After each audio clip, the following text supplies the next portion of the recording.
Hello friends, welcome back to my channel. আমি সন্দীপ আজ তোমাদের কাছে নিয়ে চলে এসেছি রয়্যাল এনফিল্ড মেটিও 350 সংক্রান্ত আরেকটা নতুন ভিডিও।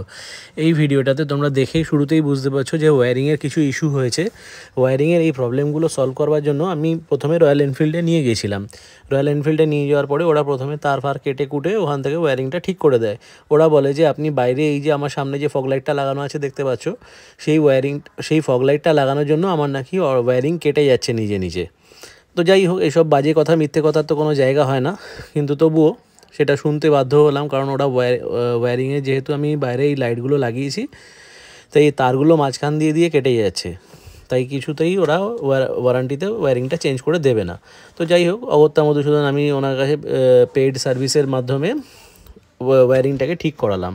350 টাকা চার্জ করলো, 106 টাকা চার্জ করলো, করে আমাকে ওয়্যারিংটা জোড়াতালি দিয়ে দিল।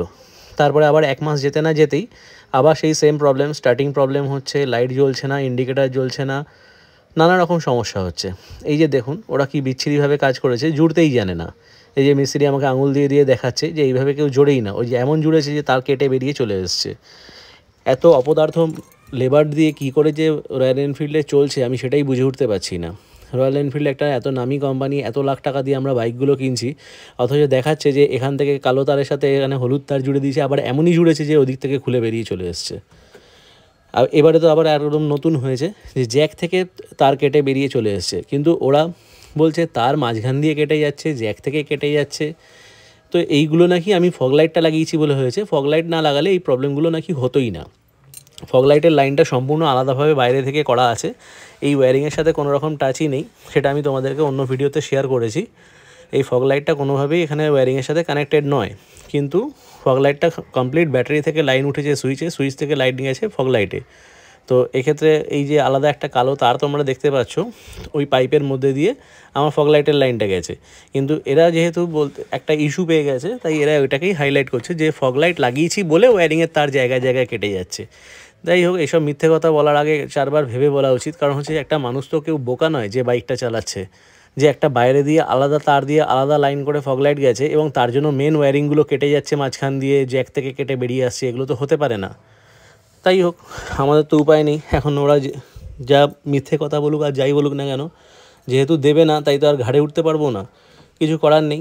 এখন করলে অনেক কিছুই করা যায়, কনজিউমার ফোরামে কেস করা যায়, অনেক কিছুই করা যায়, কিন্তু ওইসব করার সময় থাকতে হবে। আমি বাই প্রফেশন এত সময় পাবো না, তাই এক্ষেত্রে আমি বাইরে একজন মিস্ত্রির কাছে এলাম।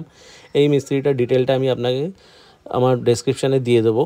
এই মিস্ত্রিটি হাওড়ায় শিবপুর বাস স্ট্যান্ডে বসে, লালটু নামে পরিচিত। এই ভদ্রলোক শুধুমাত্র ওয়্যারিংয়েরই কাজ করেন, বহু বছর উনি ওয়্যারিংয়ের কাজ করেন। উনি আমার অন্যান্য বাইকেও ওয়্যারিংয়ের কাজ করেছেন এবং এই ফগ লাইটটাও ওনার হাতেই লাগানো। ওনার কাজ যথেষ্ট পরিষ্কার পরিচ্ছন্ন এবং ওনার ফোন নাম্বারটা আমি ডেসক্রিপশান লিঙ্কে দিয়ে দেবো। তোমাদেরও কারোর প্রয়োজন থাকলে তোমরা করতে পারো। হয়তো দেখতে পাচ্ছ যে রাস্তায় ফুটপাতের ধারে উনি কাজ করছেন, কিন্তু ওনার কাজের খুব নাম আছে, তাই ওনার কাছেই আমি লাস্ট নিয়ে এলাম ফল্টটা ধরবার জন্য। ফল্টটা কী হচ্ছিল, এখানে আমার মিটারটা বন্ধ হয়ে আবার স্টার্ট হচ্ছে, ইন্ডিকেটার চালু হচ্ছিল না, ব্রেক লাইট সামনে হাতের ব্রেক লাইট জ্বলছিল না, মানে সামনের থেকে যা যা লাইটের প্রবলেম কানেকশান আছে সেগুলো প্রবলেম করছিল। এই যে ওয়্যারিংয়ের জায়গায় জায়গায় তার কেটে বেরিয়ে গেছে, তার জন্য নতুন তার দিয়ে আবার এখানে জয়েন্ট করতে হচ্ছে। এই ফালতু কাজগুলো কেন যে রয়্যাল এনফিল্ড শুধরে নিচ্ছে না জিনিসগুলো আমি বুঝতে পারছি না। এত লাখ টাকা দিয়ে বাইক কিনেও যদি আমার বাইকটা মাত্র 1.5 বছর বয়স হয়েছে, 1.5 বছরের মধ্যে যদি ওয়্যারিং কেটে যায় তাহলে তো খুব অসুবিধাই হবে না। তাই 5 বছর পরে গিয়ে কী দাঁড়াবে সেটাই চিন্তার বিষয় হয়ে গেছে এখন আমার। প্রথমত আমি বুঝতে পারলাম কখন, আমি যখন সেলফ স্টার্ট করছি স্টার্ট হতে চাইছে না। স্টার্ট হতে না চাওয়ার ফলে কি হয়েছে, আমার বারে বারে স্টার্টের প্রবলেম হচ্ছে, সিগন্যালের প্রবলেম হচ্ছে। তারপর আমি জিনিসটা নোটিস করলাম যে আমার যখন সামনের ব্রেকের লাইটটা জ্বলছে না, মানে হ্যান্ড ব্রেকে যে লাইটটা হয় সেই লাইটটা জ্বলছিল না।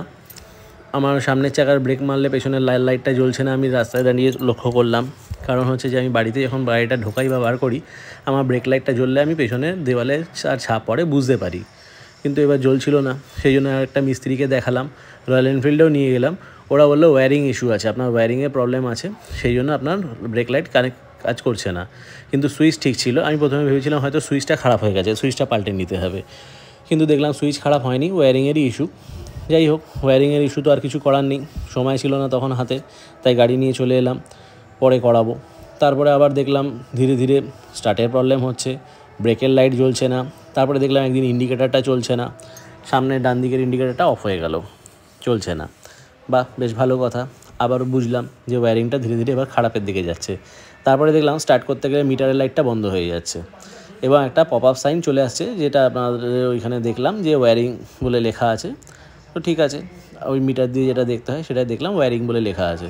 ঠিক আছে, লাস্টে বাধ্য হয়ে রয়্যাল এনফিল্ডে নিয়ে গেছিলাম। রয়্যাল এনফিল্ডে যখন ওরা পরিষ্কার বলেই দিল যে এটা ওয়্যারিং পাল্টানো সম্ভব নয়, আর এবং আগেও ওরা রিপেয়ার করেছে, তাই ওদের কাছে রিপেয়ারও করা কোনো লাভ নেই, রিপেয়ার করেও কোনো লাভ হচ্ছে না। তাই আমি বাধ্য হয়ে আমাদের হাওড়ায় শিবপুরে লালটু বলে যে মিস্ত্রি আছে, সেই ইলেকট্রিক মিস্ত্রির কাছে নিয়ে গেলাম।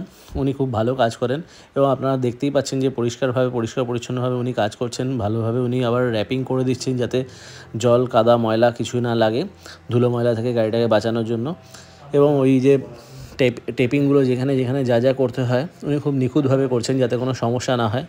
এবং এই সব কিছু কমপ্লিট হয়ে যাওয়ার পরে আমি সব লাইট জ্বালিয়ে দেখে নিয়েছি এবং তারপরে একদিন দুদিন ইউজ করেও আমি দেখে আপনাদেরকে এখন রিভিউটা দিচ্ছি যে আপনাদেরকে এই যে কাজটা আমি করিয়েছি যথেষ্ট সাকসেসফুল হয়েছে এবং আমার সব লাইট সঠিকভাবে কাজ করছে, কোনো রকম আর প্রবলেম হচ্ছে না।